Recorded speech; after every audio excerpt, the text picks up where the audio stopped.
Hello दोस्तों, welcome to AK study notes. आप सभी दोस्तों का मैं अमित शुक्ला बहुत बहुत स्वागत करता हूं आपके अपने चैनल में। जी हाँ दोस्तों, जो BA पार्ट 2 में है फर्स्ट सेमेस्टर की पेपर होने वाले, उनके लिए आज की क्लास बहुत ही महत्वपूर्ण होने वाली है। इसमें आपको constitution, government and democracy in India के अंतर्गत जितने भी प्रश्न पूछे जाते हैं वो आपको यहाँ पे आज बताया जाएगा।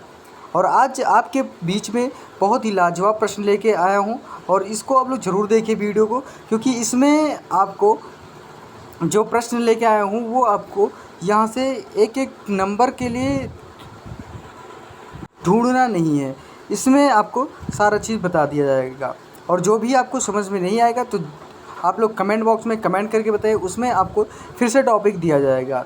तो ये चीज़ें आप लोग ध्यानपूर्वक अपने मॉडल पेपर को देखते रहिए। तो जो दोस्त हमारे चैनल में नए आए हैं वो फटाफट वीडियो को लाइक कर दें और चैनल को सब्सक्राइब कर दें। बेल आइकन ज़रूर दबाएं, क्योंकि आने वाली वीडियो का नोटिफिकेशन आप लोग तक पहुंचता रहे। और आज के इस वीडियो में आपको कुछ नए तरीके से सिखाने का प्रयास किया जाएगा और जो आपको मिल रहा है वो लोग ज़रूर सीखें और मेरी यही आशा होगी आप लोग ज़रूर सीख रहे हैं। बहुत ही बढ़िया क्वेश्चन है आपका। इसमें आपका प्रश्न है कि 1950 के दशक से मौलिक अधिकारों और नीति निर्देशक सिद्धांतों में बदलते संबंधों की विवेचना कीजिए। ये आपका बहुत ही बढ़िया क्वेश्चन है।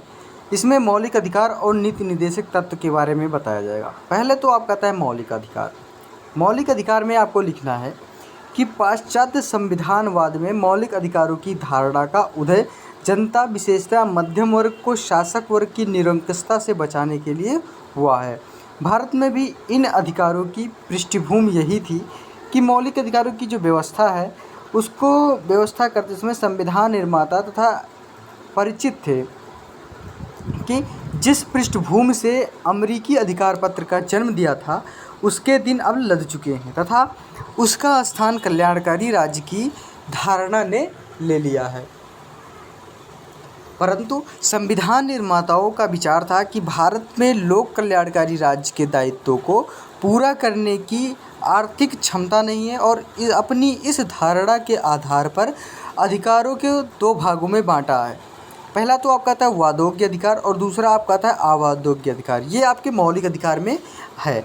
मौलिक अधिकार में वादोग्य अधिकार क्या है कि इस प्रकार के विभाजन संवैधानिक परामर्शदाता यानी कि BN राव के सुझाव के आधार पर किया गया था, लेकिन संविधान सभा के अनेक सदस्य इस पर एक विभाजन से सहमत नहीं थे। संविधान सभा के अनेक सदस्यों विशेषतः कुंजरू प्रमोद रंजन यानी कि प्रमोद रंजन ठाकुर, सोमनाथ लहड़ी, RK सिधावा और आदि ने विचार व्यक्त किए थे कि वादोग्य और अवादोग्य अधिकारों में विभाजन रेखा खींचना कठिन है और रोजगार के अधिकार अधिक आर्थिक अधिकारों के मौलिक अधिकार की सूचना में स्थान दिया जाना चाहिए, जिससे राजनीतिक, सामाजिक और आर्थिक न्याय की वास्तविकता रूप में ही प्राप्त की जा सके। मौलिक अधिकारों के मसविदे में आर्थिक अधिकारों की अनुपस्थिति पर टिप्पणी करते हुए विशंभर दयाल त्रिपाठी जी ने कहा है कि मताधिकार को छोड़कर संविधान के अंतर्गत गरीब आदमी का कोई दूसरा अधिकार उपलब्ध नहीं है। और ये बात इन्होंने एकदम राइट पॉइंट कहा है। अधिकार संबंधी मसविदे के इस आधार पर आलोचना की गई कि अधिकारों पर बहुत अधिक प्रतिबंध लगा दिए गए हैं।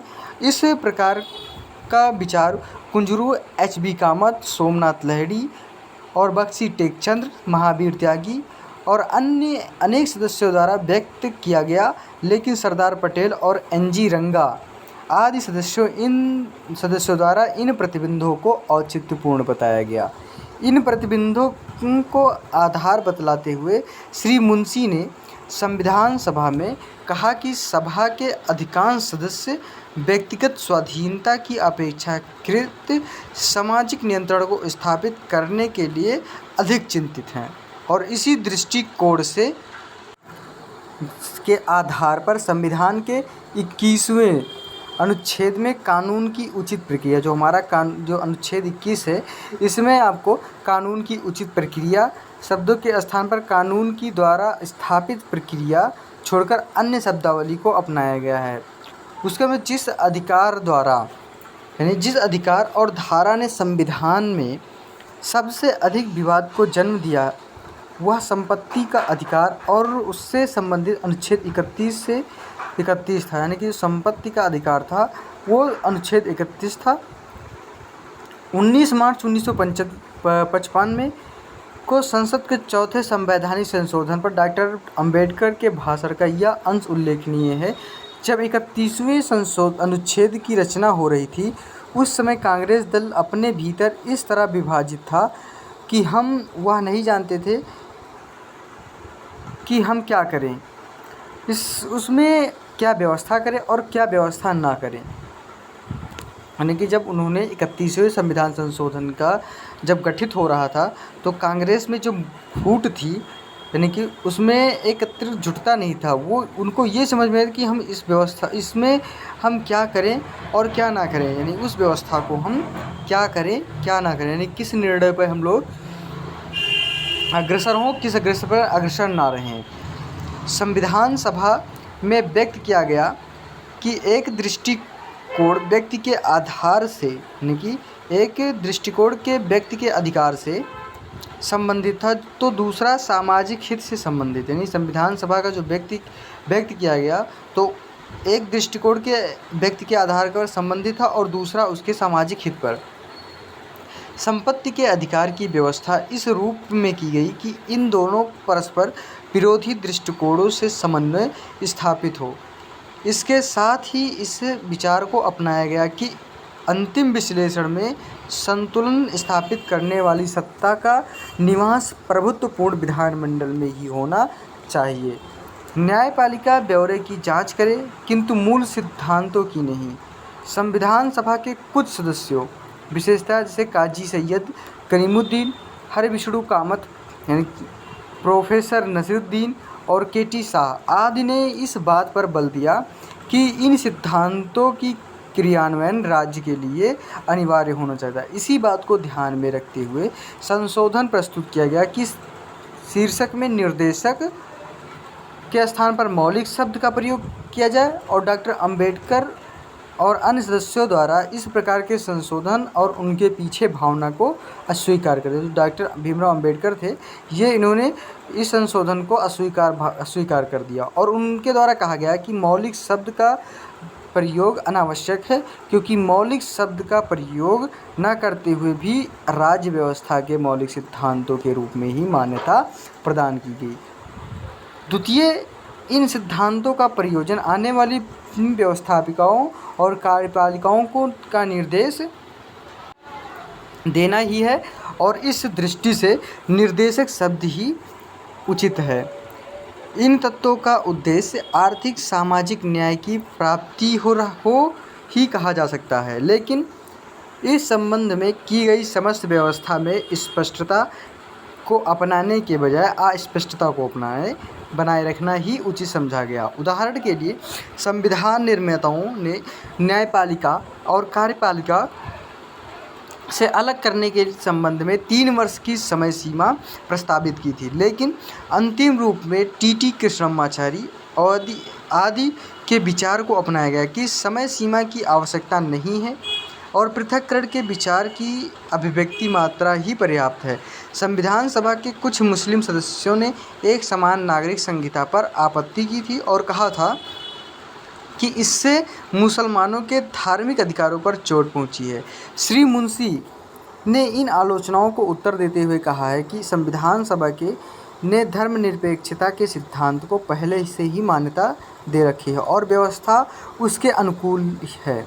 संविधान के प्रारूप में गांधीवादी आदर्शों को कोई स्थान नहीं दिया गया था और इस अभाव की पूर्ति ग्राम पंचायतों, कुटीर उद्योगों, नशाबंदी तथा कृषि एवं पशुपालन को अलग करने के संबंध में 3 वर्ष की समय सीमा प्रस्तावित की थी, लेकिन अंतिम रूप में टी.टी. कृष्णमाचारी आदि के विचारों में अपनाया गया कि समय सीमा की उपस्थिति और पृथक्करण के विचार की अभिव्यक्ति मात्र ही पर्याप्त है। संविधान सभा के मुस्लिम सदस्यों को नागरिकता संहिता और आपत्ति की थी और कहा था कि मुसलमानों के धार्मिक अधिकारों पर चोट पहुंची है। और यहाँ पे संविधान ने गांधीवाद आदर्शों के कई स्थानों पे नहीं दिया गया था और अभाव की पूर्ति, ग्राम पंचायत, कुटीर, नशाबंदी एवं कृषि एवं पशुपालन को प्रोत्साहन आदि व्यवहार नीति निर्देशक सिद्धांतों को करते हुए नीति निर्देशक सिद्धांतों को संविधान में स्थान देकर संविधान निर्माताओं ने जनता के सामाजिक एवं आर्थिक अधिकारों को मान्यता प्रदान की और इस प्रकार उन्होंने समाजवादी आदर्शों ने अपनी आस्था व्यक्त की, लेकिन वस्तुतः अपनी समाजवादी आदर्शों की अपेक्षा उदारवादी आदर्शों की प्रबलता थी और इसी कारण इन नीति निर्देशक सिद्धांतों और अवैधोग्य स्थिति ही प्रदान की गई। उसके बाद नेक्स्ट क्वेश्चन आपका आता है, जनहित मुकदमों से आप क्या समझते हैं। बहुत ही बढ़िया क्वेश्चन ये भी है। जनहित मुकदमा पिछले 2 दशकों में 1980 से 2004 से सर्वोच्च न्यायालय के दृष्टिकोण से व्यापक परिवर्तन आया है और यह एक अनुदारवादी न्यायालय के स्थान पर प्रगतिशील दृष्टिकोण वाले न्यायालय को रूप ग्रहण करता जा रहा है। यह व्यक्तित्व हितों के संरक्षण के साथ साथ सामाजिक हित के संरक्षक के रूप में सक्रिय भूमिका का निर्वाह करने लगा है। तो ये जनहित मुकदमा होता है। जनहित मुकदमा किस तरीके से आपको करने के लिए बोला जाता है कि पिछले 2 दशकों में जो 1900 से और 2004 से सर्वोच्च न्यायालय की जो दृष्टिकोण में व्यापक परिवर्तन आया है, उसे वह एक अनुदारवादी न्यायालय के स्थान पर प्रगतिशील दृष्टिकोण वाले न्यायालय का रूप ग्रहण करता जा रहा है। वह वैश्विक हितों के संरक्षक के साथ साथ सामाजिक हित के संरक्षक के रूप में सक्रिय भूमिका का निर्वाह, यानी कि वैश्विक के साथ साथ सामाजिक के हित में भी सोचने का प्रयास किया है। उसके बाद में फिर आपका आता है, संविधान के अनुच्छेद 32 के अधीन न्याय पाने के हक उसी व्यक्ति को है जिसके मूल अधिकारों का अतिक्रमण होता है, किंतु अपने नवीनतम निर्णयों में सर्वोच्च न्यायालय ने आंग्ल विधि के उक्त नियम में परिवर्तन कर दिया है और अनुच्छेद 32 के क्षेत्र को बहुत विस्तृत कर दिया है। न्यायालय ने यह निर्णय दिया कि अनुच्छेद 32 के अधीन कोई संस्था या सार्वजनिक हित से उत्प्रेरित कोई नागरिक किसी ऐसे व्यक्ति के संवैधानिक अधिकारों के परिवर्तन के लिए रिट फाइल कर सकता है जो निर्धनता अथवा किसी अन्य कारण से न्यायालय में रिट फाइलें करने की सक्षम नहीं है और इसे ही जनहित मुकदमा क्या नाम दिया जाता है। इसे क्या कहते हैं? इसे जनहित मुकदमा, यानी कि जो रिट दायर करते हैं यह आपका रिट के अंतर्गत आता है। तो आई होप मुझे ये क्लियर हुआ कि आप लोग को समझ में आया होगा। यानी कि निर्धनता अथवा किसी अन्य कारण से न्यायालय में जो रिट फाइल करने की सक्षम है उसी को हम जनहित मुकदमा कहते हैं और ये आपको अनुच्छेद 32 के अंतर्गत अधीन एक सार्वजनिक उत्प्रेरित नागरिक किसी ऐसे संवैधानिक अधिकार परिवर्तन के लिए रिट फाइल कर सकता है। तो ये सारी चीज़ें यहाँ पे आपको एक एक पॉइंट करके बताई गई। दोस्तों वीडियो अच्छी लगी हो ज़रूर लाइक करें, चैनल को सब्सक्राइब करें और अगली क्लास में आपको कुछ नए सब्जेक्ट के साथ, यानी कि अगले वीडियो में आपको इसके लॉन्ग आंसर में आपको थोड़ा सा सीखने को बताएंगे कि राज्यपाल के अंतर्गत क्या आते हैं, प्रधानमंत्री के अंतर्गत क्या आते हैं, अनुच्छेद 356 क्या है। तो ये सारी चीज़ें आपको यहाँ पे अगली वीडियो में बताई जाएगी। तो बस क्लास को आप भंग न करिए, अच्छे से आप लोग देखते रहिए और मज़े लीजिए क्लास का। इसी के साथ अगली वीडियो के साथ ज़रूर उपस्थित होंगे। धन्यवाद दोस्तों। और सबसे बड़ी बात आपसे यही रहेगी कि आप लोग वीडियो को अंत तक ज़रूर देखिए, क्योंकि इसमें ऐसे आपको ऐसे क्वेश्चन हैं जो आपके पेपर में पूछे जाते हैं। तो ये चीज़ें आप लोग बिल्कुल ना भूलें और विशेष ध्यान रखें कि क्वेश्चंस को तैयार करना है। तो इसीलिए आपके साथ मैं जुड़ा हुआ हूँ और अच्छे से तैयारी करिए।